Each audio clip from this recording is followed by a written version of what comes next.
乡亲啊，即届做风台嘛影响到下港做小生意的摊贩咯。像高雄的基丁大街，本地暑假的期间，即个尤其是考出租，但是这2天是放空城，有袂少的店家关起关门休困，照常营业的海产档拢无啥人。这基丁风台天的状况，要请记者明俊甲咱报道。明俊，请讲。 好，主播，现在记者持续为您守候在高雄市的旗津区。我们可以看到呢，旗津的老街上面呢，一整排的店家基本上都没有开门做生意的，除了一些便利商店之外哦，我们可以看到路上也是冷冷清清的。不过呢，现在呢，另外一旁也是没有人做生意，但是呢，现在还是有部分的海产店呢，今天还是持续来开门来营业。但至于呢，为什么要来营业呢？我们听一看店家怎么说。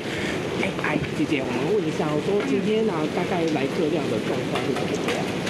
今天的客人是比较少了很多，大概几成？差不多还不到2成的客人。所以听说好像今天好像也是因为明天有订单才不得不开门。对，因为就是明天有订单，所以我们今天就预先做一些明天的货源顺便就出来做一下。今天大概来了几组客人？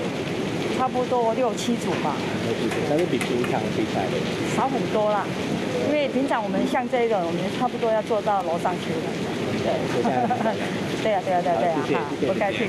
那我们可以听到店家是表示呢，今天呢是比平常时，因为平常时在旗津其实是会有很多的游客的，但是呢现在呢他们还是持续营业，是因为明天呢会有一笔订单，因此呢今天还是不得不来做生意营业。那根据呢中央气象局就表示呢，在高雄地区呢，今天下午还是有可能风级会来到10级。那尽管呢现在台风已经慢慢逐渐远离台湾了，但是呢还是呼吁民众可千万不可大意哦。那以上是来自高雄旗津的最新消息，将时间镜头交还给棚内。